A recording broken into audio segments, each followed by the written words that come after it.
Hola, ¿qué tal? Sean todos bienvenidos a su canal. Suscríbanse, denle la campanita para que les lleguen todas nuestras notificaciones. Ya estamos otra vez aquí. Buenos días, buenas tardes y buenas noches. Les mando un abrazo a la distancia. Denle manita arriba para que les llegue a más personas. Muchísimas gracias por su apoyo. Y bueno, ¿se acuerdan que estamos viendo cómo elaborar una propuesta pedagógica? Y vamos a seguirla, vamos a hacer así por varias etapas para no cansarlos tanto. Y vamos a continuar. De acuerdo con el programa de preescolar, es necesario destacar que en este nivel no se tiene la responsabilidad de enseñar a leer y escribir. Este nivel constituye un espacio de oportunidad para que los niños tengan múltiples formas de familiarizarse con diversos materiales impresos, como lo decíamos en el video anterior, que conozcan algunas características, funciones del lenguaje escrito, y algunos niños con la base de la experiencia que han tenido respecto a la escritura en su hogar, en su comunidad. Es decir, el niño ya posee conocimientos previos, intenta leer y escribir a partir de esos conocimientos que tiene construidos sobre el sistema de escritura. Son actividades que los niños y las niñas practican de acuerdo a sus capacidades cognitivas para avanzar en la comprensión de los significados y usos del lenguaje escrito. CEP 2011, página 44. Ferreiro nos dice, como un niño va construyendo su escritura, muestra que existe una historia preescolar de la escritura. Dice que no es más una asociación entre formas, grafías y formas sonoras, sino que es una reconstrucción conceptual de objeto que va a conocer. Ferreiro y otros, 1979, página 118. Y bueno, aquí lo que opino que el niño debe manipular, observar, tocar los objetos de la vida cotidiana y puede ir plasmando de acuerdo a su posibilidad. Ejemplo, si le podemos dar una guayaba, un limón, preguntar a los niños primero de qué color es el limón, de qué color es la guayaba, su forma, su textura. Ahí estamos viendo matemáticas, podemos darle 1, 2, 3 guayabas, 1, 2, 3 limones, y estamos viendo matemáticas porque contamos y también le podemos dar la grafía del número. De esa manera el aprendizaje es significativo porque le significa lo que está observando, ¿sí? Y se ve el objeto con el sujeto, es decir, la manzana con el niño o la guayaba con el niño, o lo que le digamos, por ejemplo, el limón o la naranja con el niño, ¿sí? Y eso señala, expresando oralmente la palabra, también va aumentando poco a poco su vocabulario y lo va expresando oralmente, de manera que va desarrollando las habilidades de hablar y acercarlo a la escritura. Cuando le proporcionamos, por ejemplo, una manzana o una guayaba y después le decimos que si lo dibuja en el cuaderno de acuerdo a su posibilidad. El niño de preescolar escribe de acuerdo a su madurez, tomando en cuenta sus características, respetando su individualidad, es decir, que escriba en la etapa como él quiera y como él quiera, de forma espontánea. No se debe de exigir que haga determinada letra. CET 2011, página 45. Luego dice, el niño en el aula realiza grafías, números, trazos y garabatos de forma espontánea. Se le sugiere plasmar sus experiencias vividas cotidianamente en hechos que se le han presentado. Es la manera de que se manifiesta a través del arte, de que hace trazos y garabatos. Es solamente en él es el que entiende las cosas. Cuando el adulto le pregunta qué escribiste, el pequeño explica lo que escribió, ya sea con sus propias reproducciones, proyecta según su interés sus habilidades que representan el nivel preescolar. Cuando el niño en esta etapa escribe muchas letras, dependiendo de lo que se imagina, escribe el nombre de un animal grande, trazando las grafías. Si es un animal pequeño, hace pocas letras o muchas letras, va tomando en cuenta los cuadros, renglones. Normalmente no se ubica en el espacio, por ende no lleva un orden de lo que escribe, de derecha a izquierda, arriba, hacia abajo, así escriben en medio. A pesar de que conocen algunas grafías, así no llegan a formar palabras. Si las trazan es porque visualizan la letra que se encuentra en el aula. 1990, página 27. Dice: los textos que aparecen en las calles, la televisión, los periódicos, los envases de alimentos, productos de limpieza, ellos preguntan qué dice ahí. Los niños observan cómo los adultos o hermanos leen o escriben. Lo que se pretende es aprovechar los aspectos antes señalados para que él mismo logre su proceso en la lectoescritura. Bueno, aquí vamos a hacer una pausa.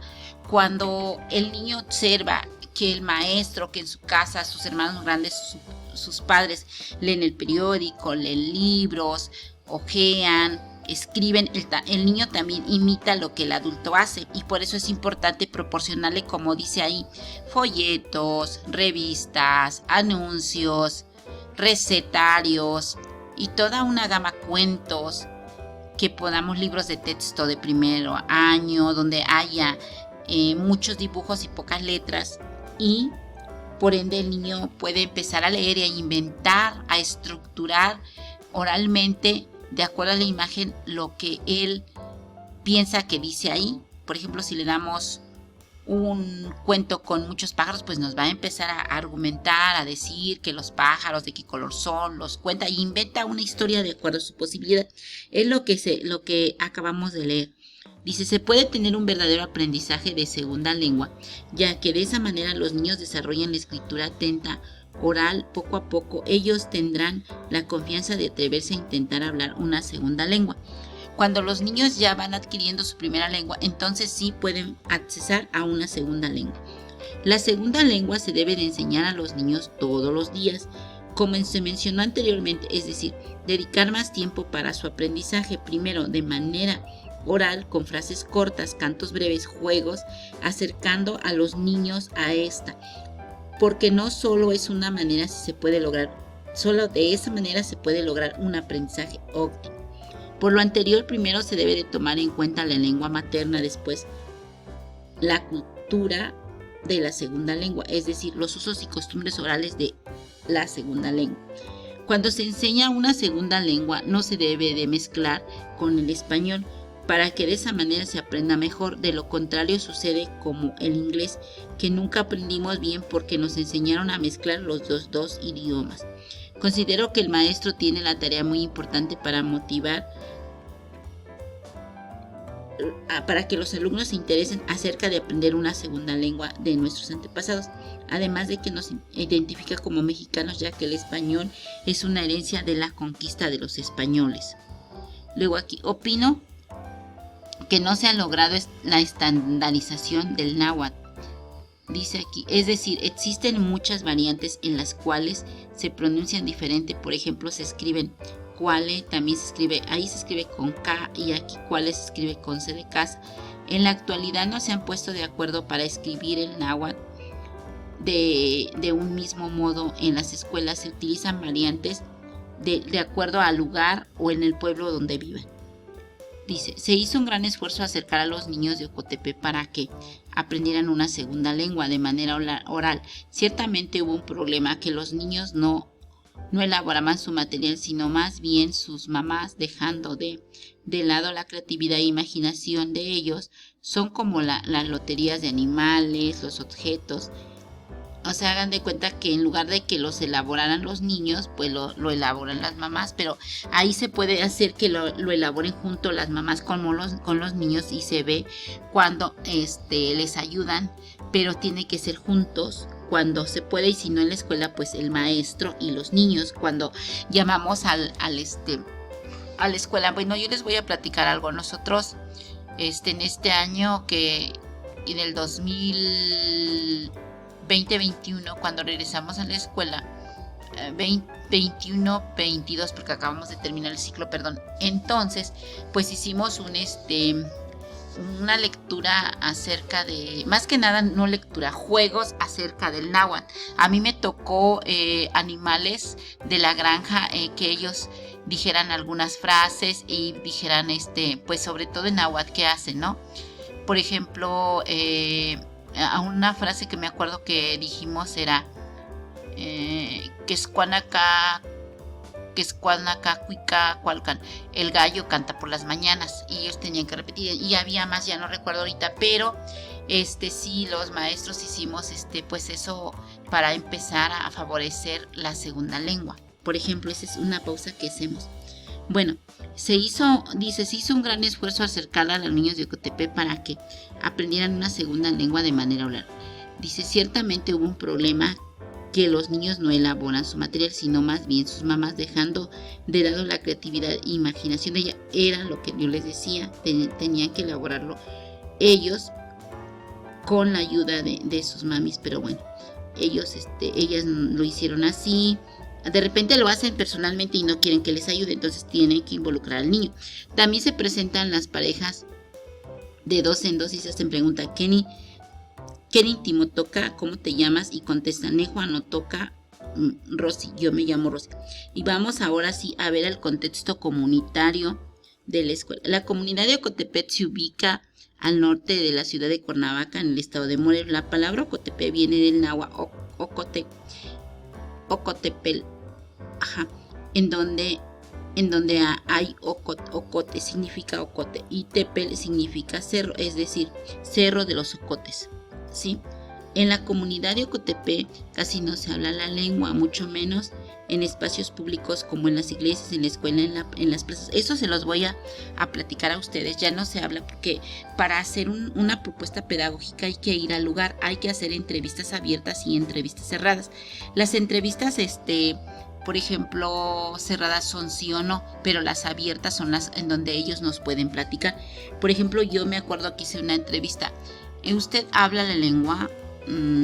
Había como 11 personas mayores que sí le hablan, y luego, ¿por qué usted no habla la lengua? Y ahí en esas entrevistas pues se nos empiezan a decir porque se perdió, porque nos discriminaban, porque solamente nos hicieron creer las personas que nuestra lengua no vale, que tenemos mejor que hablar alguna lengua como el español, como el inglés o el francés, pero que nuestra lengua no vale. Fueron ¿cómo se llama? No valorando, sino fueron denigrando el lenguaje, la lengua materna, que ya no lo quisieron hablar porque fueron discriminados y les hicieron pensar o saber que su lengua no valía y se burlaban de ellos. Por eso fue que se perdió la lengua. Bueno, y por eso se tiene que hacer una investigación, porque entramos en el contexto comunitario.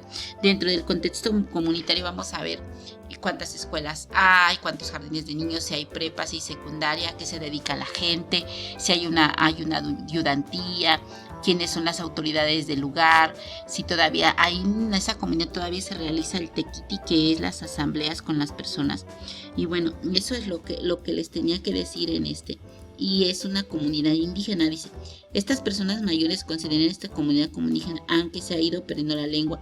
Por ende, ellos tuvieron que aprender a hablar español, porque de lo contrario no podían vender sus productos como maíz, frijol, aguacate, etc. Igualmente, esto sucedió tiempo atrás con los niños, a quienes al llegar a la escuela les hablaban español y tuvieron que poder aprender la lengua náhuatl para comunicarse.